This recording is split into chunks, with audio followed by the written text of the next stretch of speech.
आप सोच रहे होंगे कि बेकरी के केक रस तो हमें 800 रुपये में 1 किलो मिलते हैं, तो सिर्फ घर में हम 200 रुपीज़ में 2 केजी केक रस किस तरह से बना सकते हैं। तो मेरी प्यारी बहनों, मैं आपको बताऊंगी एक ऐसी रेसिपी जो कि ना सिर्फ बजट फ्रेंडली है, बल्कि इसे आप घर पर भी बहुत आसानी के साथ और बहुत ही कम इंग्रेडिएंट्स के साथ, जो कि तकरीबन हर घर में होते हैं, उनसे हम इजीली केक रस बनाएंगे। जब से मैंने ये रेसिपी बनाना स्टार्ट की है तो मैंने तो मार्केट के केक रस और बेकरी के केक रस को मैंने कर दिया है बाय बाय, और उसके बाद से मैं अपने घर में ही अपने बच्चों को और ख़ुद अपने लिए भी ये केक रस बनाकर खाती हूँ।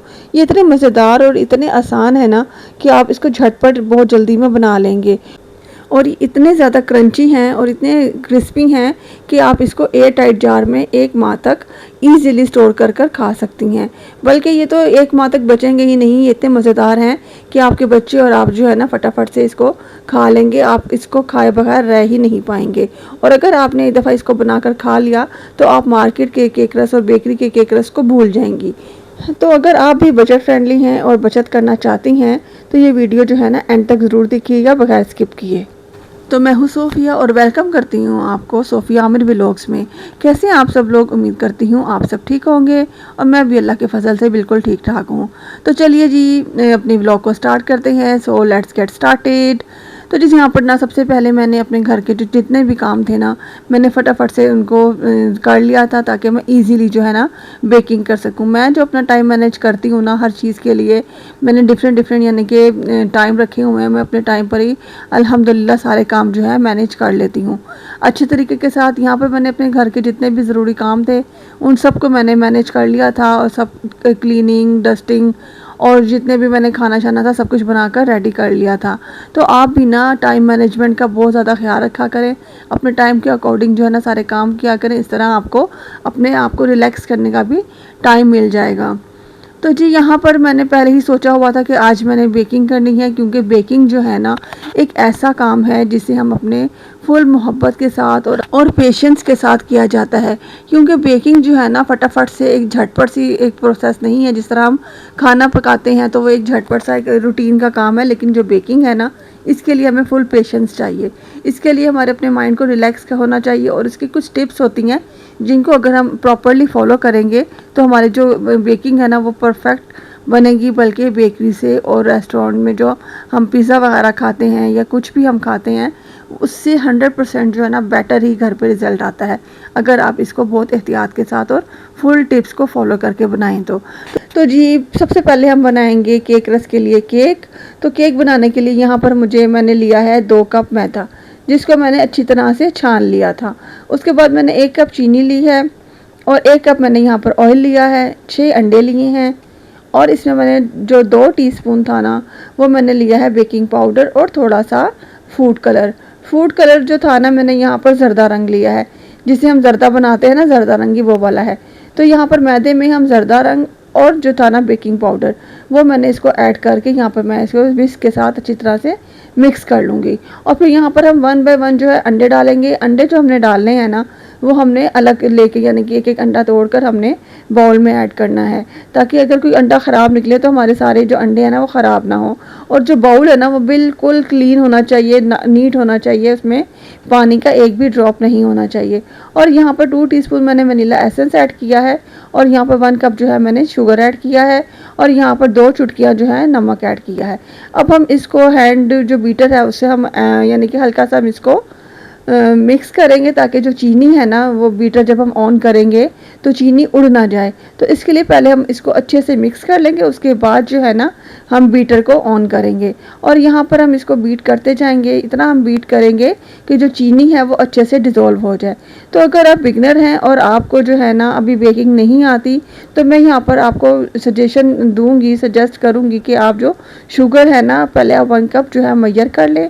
उसके बाद आप इसको जो मिक्सी का जार होता है ना उसमें आप पीस लें, उसमें पीस कर फिर आप ऐड करेंगे तो आपको ज़्यादा डिफ़िकल्टी नहीं होगी। और यहाँ पर हमने इतने अच्छे से इसको बीट करना है, इतना अच्छा हमने बीच इसको फ्लफ़ करना है कि ये जो अपने साइज़ में है ना ये डबल हो जाए। और बीच में जो है ना मैं जो इलेक्ट्रिक जो मेरा बीटर था ना इसको मैं बीच में ऑफ भी करती जा रही थी। हमने इसको कंटिन्यूसली ऑन नहीं रहने देना, वरना ये गर्म हो जाएगा, हीट हो जाएगा। इलेक्ट्रिक चीज़ है ना इसलिए ख़राब हो सकती है। तो जी यहाँ पर मैं इसको इतना बीट करूँगी कि ये पेल वाइट हो जाए। देखिए यहाँ पर इसका कलर जो था ना पेल वाइट हो गया है। तो आपने इसको इतना बीट करना है कि एक तो चीनी डिज़ोल्व हो जाए, दूसरा यहाँ पर देखें मैं आपको इसकी कंसिस्टेंसी चेक करा रही हूँ, ये अभी स्टे नहीं कर रहा। इसका मतलब है ये अभी सही से रेडी नहीं हुआ हमारा जो बैटर है। अगर ये यहाँ पर 1-2 सेकेंड के लिए स्टे करेगा तो इसका मतलब है कि जो हमारा जो केक का बैटर है ना वो रेडी हो गया। ये देखें यहाँ पर अभी ये स्टे नहीं कर रहा। कुछ टिप्स होती हैं इसको जिन्हें हम फॉलो करेंगे ना तो हमारा जो केक है ना वो बिल्कुल परफेक्ट बनेगा, ना तो वो कच्चा रहेगा, ना ही वो डेंस होगा और ना ही वो यानी कि कम फूलेगा। ये परफेक्ट बिल्कुल कंसिस्टेंसी रहेगी इसकी। तो देखें यहाँ पर ये स्टे कर रहा है। मैंने इसको थोड़ा सा और बीट किया था और यहाँ पर ये देखें थोड़ा सा 1-2 सेकेंड के लिए ये स्टे कर रहा है। तो ये इसका मतलब है कि जो केक है ना इसका जो बैटर है ना ये रेडी हो गया है। और हमने यहाँ पर इसको बिल्कुल भी ओवर बीट नहीं करना, सिर्फ यहाँ पे हमें 5 to 6 मिनट हमने इसको बीट करना है, वो भी थोड़ी थोड़ी देर के लिए हमने अपनी बीटर को ऑफ करते रहना है। तो फिर यहाँ पर मैं इसमें थोड़ा थोड़ा करके ऑयल ऐड करूँगी। ऑयल हम इकट्ठा ऐड नहीं करेंगे, अगर हम इकट्ठा ऐड कर देंगे तो जो केक के बैटर में ना ऑयल जो है ना वो मिक्स नहीं होगा अच्छे से, वो अलग अलग रहेगा, अलग नज़र आएगा। तो हमने इसको थोड़ा थोड़ा करके ऐड करना है और बैजेस में ही ऐड करना है। यहाँ पर देखें हल्का हल्का मैं बीट करती जा रही हूँ और साथ साथ मैं यानी कि ऑयल भी ऐड करती जा रही हूँ। तो ऑयल डालने के बाद भी हमने इसको बस 1 मिनट के लिए, मैक्सिमम 1 मिनट के लिए हमने इसको बीट करना है। इसको ज़्यादा बीट बिल्कुल भी नहीं करेंगे ऑयल डालने के बाद। फिर यहाँ पर मैंने मैदे को तकरीबन 1 बार और छान लिया था, यानी कि टोटल जो था ना मैंने मैदे को 2 बार छाना था। और यहाँ पर थोड़ा थोड़ा करके हम मैदा ऐड करेंगे और फिर यानी कि विस्क के साथ बिल्कुल सॉफ्ट हैंड के साथ, जिस तरह देखिए मैं कर रही हूँ इस तरह बिल्कुल सॉफ्ट हैंड के साथ हम क्लॉकवाइज जो है ना इसको हम मैदे को मिक्स करेंगे ताकि कोई लम्स ना रहे। हम इसको मैदे को यहाँ पर बैजेस में ही ऐड करेंगे। अगर हम इकट्ठा ऐड कर देंगे मैदे को तो वो फिर लम्स बन जाएंगे, गुठलियाँ बन जाएंगी जो फिर बिल्कुल भी अच्छी नहीं लगेंगी और वो मिक्स भी नहीं होंगी। तो यहाँ पर देखिए मैंने स्पीड तेज़ कर दी है क्योंकि ये जो था ना पेशेंस का काम है इसको मिक्स करना। और अगर मैं आपको एक टिप दूँ, अगर आप इस रेसिपी को हाफ में करेंगे यानी कि बनाएंगे तो उससे आपका 1 केक रेडी होगा। मैंने यहाँ पर 2 केक बनाए थे जिससे मेरे 2 kg बने थे केक रस। अगर आप 1 kg बनाना चाहते हैं तो आप यहाँ पर इंग्रेडिएंट्स को हाफ कर लीजिएगा। इंग्रेडिएंट्स जो है मैं डिस्क्रिप्शन बॉक्स में लिख दूँगी, काइंडली आप वहाँ से ले लीजिएगा। और मैंने यहाँ पर 2 यानी कि डबल रेसिपी शेयर यानी कि बनाई है, तो अगर आपने हाफ बनानी होगी तो आप हाफ ले लीजिएगा। तो यहाँ पर जो था अच्छे से मैंने सारा जो था ना हैंड विस्क के साथ जो था ना मैंने सारा मिक्स कर लिया था। अब मैं स्पैचुला के साथ इसको चेक कर लूँगी कि जो कोई अंदर कोई नीचे जो हमारा जो मैदा है ना वो बैठ ना गया हो या कोई लम्स रह ना गया हो। तो यहाँ देखिए मैं कट कर रही हूँ और फोल्ड कर रही हूँ। इसको हम बहुत ही नहायत ही हम सॉफ्ट हैंड के साथ हम इसको यहाँ पे देखें क्लॉक वाइज में घुमाएंगे। हम इसको एंटी क्लॉक में बिल्कुल भी नहीं घुमाएंगे वरना केक का जो बैटर है वो ख़राब हो जाएगा। और अगर हम इसको ज़ोर ज़ोर से भी नहीं घुमाएंगे मिक्स करेंगे तो तब भी हमारा जो केक है ना वो फूलेगा नहीं। तो यहाँ पर मैंने पैन को सबसे पहले रेडी कर लिया था, उसमें बटर पेपर लगाकर और इसमें मैंने ऑयल लगा दिया था। तो देखिए मेरे पास कोई स्क्वायर ट्रायंगल पैन नहीं थे जिसमें केक रस बनते हैं। मैंने आम घर में जो केक बनाने वाले यानी कि पैन होते हैं मैंने उसी में बनाया। मैंने राउंड में भी बनाया था और मैंने स्क्वायर पैन में बनाया था। तो मैं दोनों में ही मैं आपको बनाना बताऊंगी। अगर आपके पास रेक्टेंगल जो एक स्पेशल होता है ना केक रस बनाने का यानी कि जो पैन होता है उसमें अगर नहीं भी है तो आप आम मोल्ड में भी आप इजीली घर में बेक कर सकते हैं।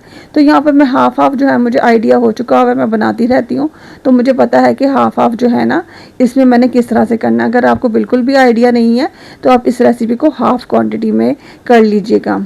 तो यहाँ पर आप इसकी कंसिस्टेंसी चेक कीजिए, ये देखिए कितना शाइनी है और रिबन कंसिस्टेंसी है इसकी। तो यहाँ पर जो रिबन कंसिस्टेंसी है ना इसका मतलब ये है कि हमारा केक जो है ना बहुत अच्छा बनने वाला है। तो यहाँ पर मैं स्पैचुला के साथ केक को एजिस पे लगाऊंगी। एजिस पे मैं अच्छी तरह से इसको लगाऊंगी ताकि जो केक बेक होने के बाद इसका डोम नहीं बनेगा। डोम मतलब ये कि जो हाइट आ जाती है ना सेंटर में से केक को बीच में से फूल जाता है तो वो इससे नहीं होगा। इसको हम चारों तरफ से एजिस पर अच्छी तरह से लगा कर इसे टैप टैप कर लेंगे और यहाँ पर मैं बेक करने के लिए रख दूँगी। तो अगर आप पतीले में बेक कर रही हैं तो उसको प्री हीटेड पतीले में 45 to 50 मिनट के लिए बेक करेंगे और अगर ओवन में बेक कर रही हैं तो 25 to 30 मिनट में ये इजीली बेक हो जाए। बेक करने के बाद इसको मैंने 5 से 6 घंटे के लिए ऐसे ही छोड़ दिया था। ऐसे ही छोड़ दूंगी ताकि इसका जो मॉइस्चर था ना वो ख़त्म हो जाए। अगर आप चाहें तो इसको ओवरनाइट भी रख सकते हैं। तो यहाँ का प्रोसेस जो है ना, अब हमारा केक रस का प्रोसेस स्टार्ट हो गया। तो यहाँ पर जो केक रस की शेप है ना, उस हिसाब से मैं इसको कट कर लगा लूँगी, काट लूँगी, इसके स्लाइसेस काट लूँगी। और ये देखें, यहाँ पर अगर आप इस तरह से एज इट इज़ केक भी खाना चाहें तो ये बहुत ही मज़ेदार सा केक रेडी है। तो यहाँ पर मैं बेक करूँगी दोबारा से, यहाँ पर मैं बेक करूँगी जी 20 मिनट के लिए एक साइड से बेक करूँगी और 20 मिनट के लिए मैं दूसरी साइड से बेक करूँगी। 150 सेंटीग्रेड पर हम इसको बेक करेंगे। और अगर आप पतीले में बेक कर रही हैं तो प्री हीटेड पतीले को आप 25 मिनट के लिए एक साइड से बेक करेंगी और 25 मिनट के लिए दूसरी साइड से बेक करेंगी। पतीले की बेकिंग में थोड़ा टाइम ज़्यादा लगता है और अगर आप ओवन में बना रही हैं तो उसमें टाइम कम लगता है। तो अगर आप ओवन में बना रही हैं तो 20 मिनट के लिए 150 सेंटीग्रेड पर बेक करना है एक साइड से और फिर 150 सेंटीग्रेड पर ही बेक करेंगे दूसरी साइड से। और अगर आप पतीले में कर रही हैं तो आप 25 मिनट के लिए। ठीक है जी, समझ आ गई होगी, आई होप आपको समझ आ गई होगी। तो यहाँ पर दोनों तरफ से जो केक है ना, अच्छी तरह से हमारे गोल्डन ब्राउन से हो गए हैं। और यहाँ पर देखिए कितने शानदार और क्रिस्पी जो है ना केक रस बनकर रेडी हुए हैं। और ये जो केक रस है ना, बेकरी से भी ज़्यादा अच्छे बनकर रेडी हुए हैं। ज़िंदगी में इतना सस्ता और इतना टेस्टी कहाँ मिलता है। अच्छा और सस्ता खाने के लिए आपको खुद मेहनत करना होगी। तो जी आई होप आपको आज की मेरी जो वीडियो है पसंद आई होगी। अगर पसंद आई है तो लाइक कीजिएगा, कमेंट कीजिएगा और अपने फ्रेंड्स के साथ शेयर कीजिएगा जिन्हें बेकरी का खर्चा बचाना अच्छा लगता है। मिलती हूँ आपसे अपने नेक्स्ट वीडियो में। टिल देन, फी अमान अल्लाह।